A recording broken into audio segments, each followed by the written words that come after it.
What is going on, ladies and gentlemen? It is I, Randy with RTS Mobile Gaming, bringing you another fantastic Kingshot video today. In today's video, we'll be talking about some secrets to the troop stats, utilization, and balancing. I'm going to try to keep this video under 10 minutes, because in about 10 minutes, I have to make another video where my Alliance 300 over here on server 26 will be capturing the Fortress number 1. It's actually in 8 minutes and 36 seconds. So we have a lot of ground to cover and not a lot of time to do it. If you like today's content, feel free to like and subscribe, or if you dislike it, post in the comments telling me why I'm such a POS, and I will take your criticism. Okay, so the first thing we're going to do is take a look at the troop skills. And what I'm going to tell you is, when you send a march out into the world to do something, it's going to naturally auto-default giving you a balanced setup using the equalize, right? Quick select or equalize. Equalize will give you an equal amount of all your troops, but the quick select will give you an equal amount of your top tier troops in order to have a balanced march. This is a good approach in some scenarios, but it is not the best approach in many scenarios, and we'll talk about why. A lot of times when we are fighting something, I will actually have a much higher percentage of infantry in my march because infantry are on the front lines. Infantry are really important. They absorb a lot of damage, and they take reduced damage from cavalry, okay? Cavalry does bonus damage to archers, and archers do bonus damage to infantry. So naturally, if you are fighting, you want to have a good balance so you don't get outnumbered by a troop counter type. However, there are scenarios where, as we take a look at these troop skills, you're going to decide to probably use a different balance of the troops. Let's start with the cavalry, okay? Cavalry skills, the first skill here is charge. This is going to boost the damage they deal by 10%. The next skill is really amazing, okay? And this 10% damage is only to archers. This next skill gives you a 20% chance per turn for your cavalry to bypass the infantry front line and go directly to the archers. This is a really big deal because infantry counters cavalry. And if you end up just smacking against enemy infantry has almost 40% more HP and defense than you have on your cavalry. The cavalry have, as you can see down here, 10 defense, 10 health, 12 attack, and 13 lethality. So they're going to do a lot of damage. They're relatively tanky compared to archers, but they're very low HP and defense compared to infantry. So they'll actually get really slaughtered if you're fighting a strong infantry opponent. If we take a look at the infantry troop type, you will see here that my T9s have two skills. One is called the Master Brawler, which is going to boost the damage I get against cavalry. And then the other skill is called Bands of Steel. So I'm taking reduced damage against cavalry. Now, this is really interesting because remember, cavalry had 10 defense and 10 HP.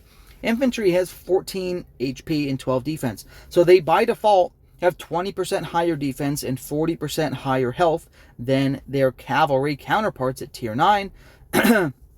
Their attack is a little bit lower, right? Cavalry was at 12 attack. However, when you start to offset these different bonuses, we're getting 10% bonus damage against cavalry, and we're taking 10% less damage against cavalry.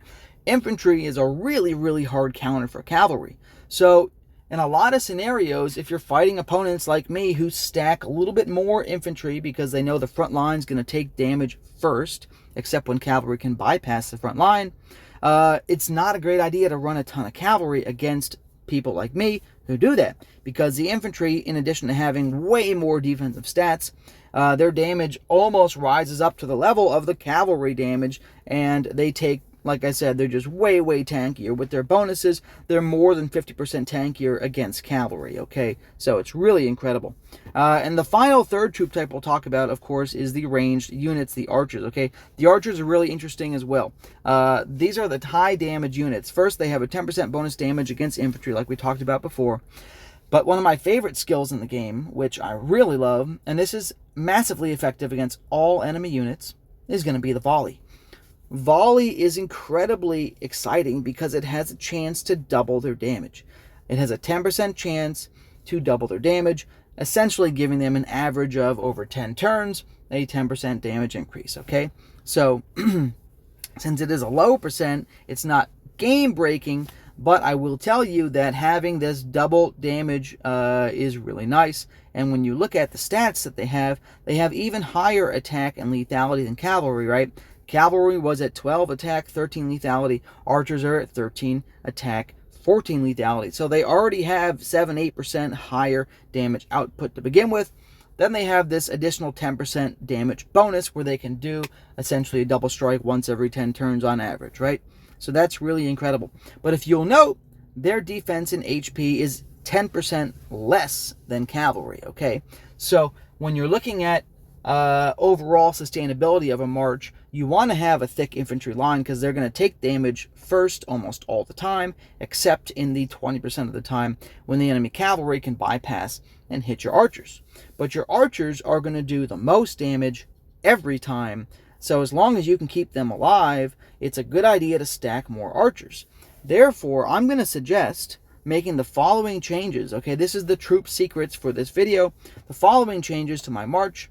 All right, I'm going to, instead of having it default to have much higher infantry and lowest number of archers, I've made a mistake. Really, I should probably be closer to a higher archer march with a decent infantry stack and a nice band of cavalry in the middle. But I think I've been shorting myself on damage output for the march because I've been running cavalry instead of archers who do crazy damage. So with that, I'm going to actually save my number 1 formation just like that, ladies and gentlemen, and we're going to experiment with this in PvP, and I think this is going to be the best way to go. Another option that I was thinking of, and I don't know how I feel about it yet, this is early level theory crafting, and again, I have about a minute before this thing starts, so I'll just give you a clue on what I'm doing.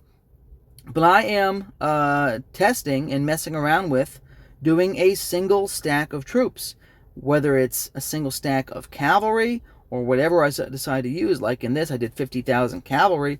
I'm going to be messing around with some single stack troops and see if I can create some interesting dynamics that are very exciting. So anyways, folks, feel free to like and subscribe. More testing to come, but now you should have a good understanding of the different troop skills, how they can be used, and how you want to optimize your marches. Like and subscribe. I love you long time. Randy.